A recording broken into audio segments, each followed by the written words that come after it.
There you have a better view of the cast iron bodies on the workshops with a beautiful hot stamped brass flywheels.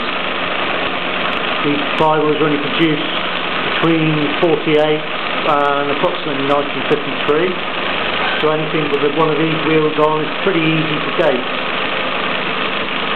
They were a lot more expensive to produce than the Mamod ones, and consequently I think obviously that's why they were dropped in the end, because they were too expensive. In order to keep costs down, Malins were constantly looking at ways of rationalising production, getting their manufacturing economics right, and looking at cheaper ways to produce the same item.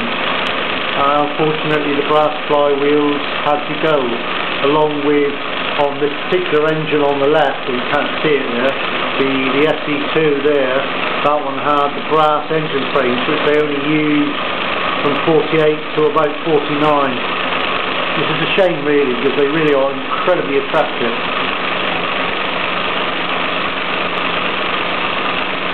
Strangely enough, this particular press is riveted for those sort of open eyelet type rivets. The one behind it is screwed to the base. Everything else has characteristic cheese head screws or round dome head screws underneath.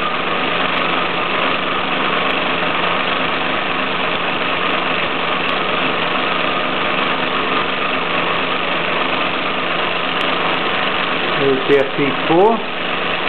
It's using an SE3 lamp. I must use Ian's lamp one day, but I love to keep it in mint condition. It's such a lovely piece of work. I should use it for what it was intended for, really.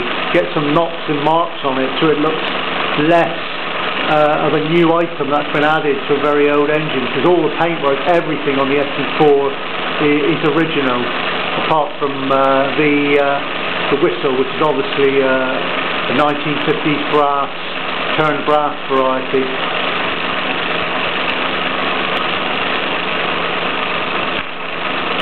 Oops, bit of a flame shot out there. Got to check the lamp is okay. I'll just leave you looking at the tools while I double check that.